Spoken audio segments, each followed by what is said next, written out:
साथियों, लाल सलाम। मीडिया और प्रशासन मिलकर के कैसे किसी गिरोह की तरह काम करते हैं और कैसे किसी पीड़ित मजदूर को ही वो अपराधी बना देते हैं, इसकी एक मिसाल लेकर के लॉकडाउन में मैं फिर आप सबसे मुखातिब हूँ। हैदराबाद बादा के बटुकम्मा में एक मजदूर दंपत्ति रहते हैं, मदन कुमार सिंह और सरिता। मदन कुमार और सरिता के यहाँ 2 महीने पहले लॉकडाउन के पीरियड में ही एक बच्चा पैदा हुआ। दरअसल उनके यहाँ नहीं बल्कि उनके घर से कुछ दूर पे ही एक वेंकटम्मा रहती हैं, वेंकटम्मा दाई हैं, तो वो बच्चा उनके यहाँ पैदा हुआ। मतलब वो प्रसव के लिए वेंकटम्मा के यहाँ लेके गए सरिता को और वहाँ पे उन्होंने वेंकटम्मा ने उनका प्रसव करवाया। प्रसव के बाद मदन और सरिता ने वेंकटम्मा को बताया कि उनकी आर्थिक स्थिति बहुत ख़राब है और उनके पास एक बच्चा ऑलरेडी पहले से है 7 साल का, तो वो इस बच्चे का पालन पोषण करने में अक्षम है। यदि कोई लेने चाहे तो आप बताइएगा। और उसके बाद वो अपना बच्चा लेके अपने कमरे में आ जाते हैं। कुछ दिन बाद एक शेषु नामक महिला जो उसी गली में रहती थी, अगली गली में, वो वेंकटम्मा से बताती है कि उसकी एक बहन है दूर की देवी, उसका 4 बार गर्भपात हो चुका है और डॉक्टरों ने कहा है कि वह माँ नहीं बन सकती, वो गर्भधारण नहीं कर सकती है। तो वह अब एक बच्चे को गोद लेना चाहती है। अगर कोई नज़र में हो तो बताना। वेंकटम्मा बताती है कि हाँ, 2 महीने पहले ही यहाँ पास में ही एक मजदूर दंपत्ति के यहाँ एक बच्चा पैदा हुआ था, लेकिन उनकी आर्थिक स्थिति अच्छी नहीं है, इसलिए वो बच्चे को देना चाहते हैं। शेषु पता लेके जाती है और मदन और सरिता से बात करते हैं और फिर उसके बाद वो अपनी बहन देवी को सूचना भिजवाती है कि बच्चा आप ले लो, बच्चा है। देवी की बहन पद्मा के थ्रू डील होती है। पद्मा से जब बात होती है तो पद्मा को बताता है मजदूर दंपत्ति कि आप बच्चे को ऐसे ही ले जाइए। लेकिन फिर चूंकि वो लॉकडाउन चल रहा होता है, आर्थिक स्थिति उनकी ख़राब होती है, तो मजदूर दंपत्ति उस बच्चे के बदले कुछ पैसे की डिमांड करता है और आखिर में जाके 22,000 रुपये में वो बच्चा जो होता है देने को तैयार हो जाते हैं। ये बात है 23 मई की।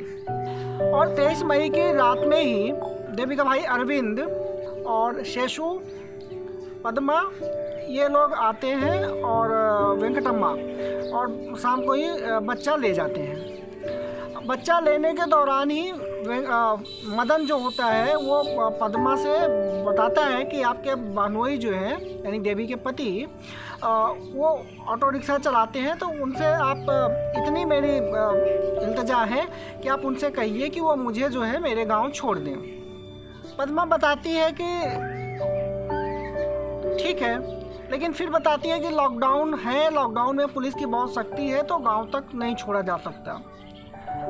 मदन कहता है ठीक है, जहां तक छोड़ सकते हो आप वहां तक छोड़ दीजिए।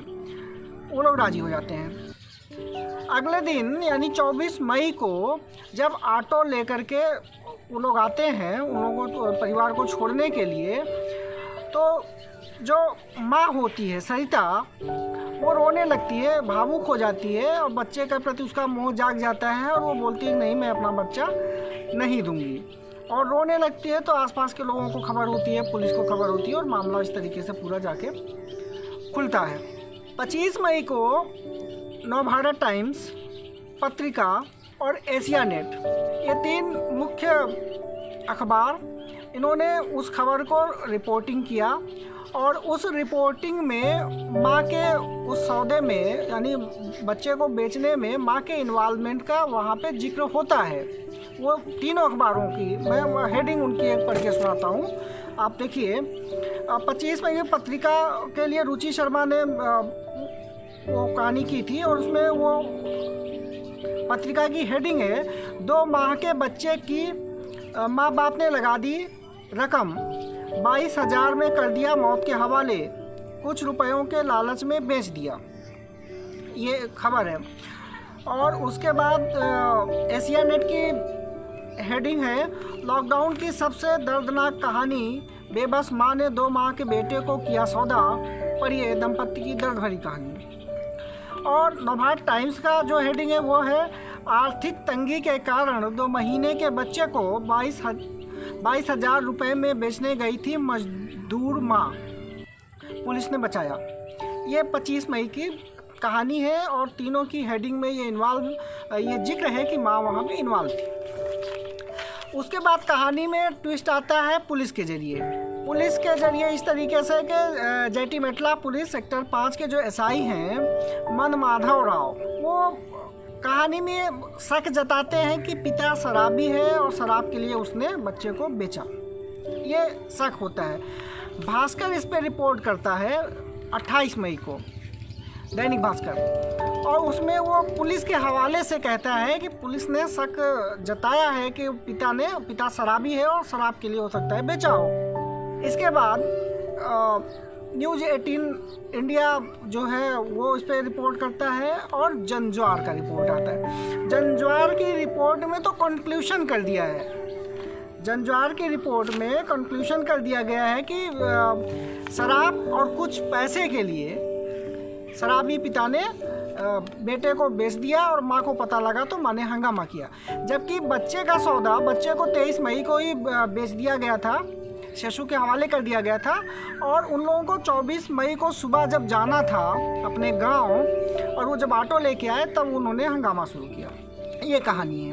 तो किस तरीके से मीडिया ने ये पूरा खेल, अब इसके पहले इनका खेल थोड़ा सा समझने के पहले मैं हैदराबाद चाइल्ड वेलफेयर कमेटी की एक रिपोर्ट है उससे रिलेटेड मैं आपको वो पढ़ के सुनाता हूँ। आप पहले वो सुनिए फिर आगे बात करते हैं। हैदराबाद चाइल्ड वेलफेयर कमेटी का है रिपोर्ट। वो बोलते हैं दंपत्ति ने अपनी आर्थिक तंगी के वजह से बेटे को बेचने का फैसला किया। दंपत्ति के पास इतने पैसे नहीं हैं वह इसका पालन पोषण भी कर सकें। लॉकडाउन की वजह से उनको कहीं मजदूरी भी नहीं मिल पा रही थी। मजदूर दंपत्ति के 7 साल का बच्चा पहले से है। बच्चे को बेचकर मिलने वाले पैसे से वह अपने गांव वापस जाना चाहते हैं, इसलिए मजबूरी के चलते उनको ऐसा करना पड़ा। ये हैदराबाद चाइल्ड वेलफेयर कमेटी का वक्तव्य है, रिपोर्ट है। जाहिर है कि माँ बाप दोनों उसमें वो थे, और लेकिन अब अगर ये बोले कि आर्थिक स्थिति खराब है, खाने को मोहताज हैं, इस वजह से बच्चे का बेचना पड़ा मजदूर दंपत्ति को, तो प्रशासन और सरकार जो है वो अब गिर जाएगी, जवाबदेही उसकी होगी। उन्होंने लॉकडाउन थोप दिया और मजदूर को अपने बच्चा बेचना पड़ा सरवाइव करने के लिए। तो इसलिए प्रशासन ने इसमें एक ट्विस्ट जड़ा कि पिता शराबी है और शराब के लिए उसने बच्चे को बेचा। और फिर मीडिया जो कहानी 25 मई को ऑलरेडी हो चुकी थी, वो कहानी 28 मई को दोबारा से उठा के दिया जाता है कि पिता ने शराब और पैसे के लिए बच्चे को बेच दिया। ये कहानी उसमें मैनिपुलेट की जाती है। इस तरीके से हमारे यहाँ होता है कि जो भी हाशिए का समाज होता है, मजदूर वर्ग का समाज होता है, वो चाहे आत्महत्या भी करता है तो उसकी आत्महत्या अगर वो भूखमरी के चलते भूख के चलते मर गया है तो मीडिया उसको साबित करती है। पहले प्रशासन बोलता है कि नहीं, वो चुपके से ले जाके राशन पहुंचा देता है, फिर बोलता है नहीं उसके घर तो राशन था, और मीडिया रिपोर्ट करती है कि इस तरीके से कि वो गंभीर बीमारी से परेशान थे, डिप्रेशन में थे, तनाव में थे, इसलिए वो मर गए या आत्महत्या कर ली। या कोई बेरोजगार मजदूर होता है और वो आत्महत्या करता है तो दिखा देते हैं कि भाई आपसी कलह था, घरेलू कलह, पति पत्नी में झगड़ा हुआ इसलिए आत्महत्या कर लिए। या कोई अविवाहित है तो दे देते हैं भाई उसका जो है कोई अफेयर था, प्यार में थे और वहाँ पे असफल हो गए तो इसलिए आत्महत्या कर ली। तो इस तरीके से अपनी जवाबदेही से भागने के लिए, सत्ता की जवाबदेही से सत्ता को बचाने के लिए प्रशासन इस तरीके की कहानी गढ़ता है और मीडिया गठजोड़ बना करके इस तरीके की कहानी को मैनिपुलेट करता है और वो जो पीड़ित होता है उसी को अपराधी बना देता है। इन लोगों का जो मीडिया है, मीडिया भले ही कितना भी समानांतर मीडिया के भी लोग आए और वो बोलते हैं भाई हम मजदूर वर्ग की बात कर, जन सरोकारी वाली पत्रकारिता करते हैं, लेकिन उनका जो वर्ग चरित्र है, जो उनका वर्ण चरित्र है, जो उनके अवचेतन में होता है वो बोलता है। और वो कितना भी चाह लें लेकिन वो अपने वर्ग शत्रु के साथ नहीं खड़े हो सकते, वो अपने वर्ग की बात किसी न किसी तरीके से करते हैं।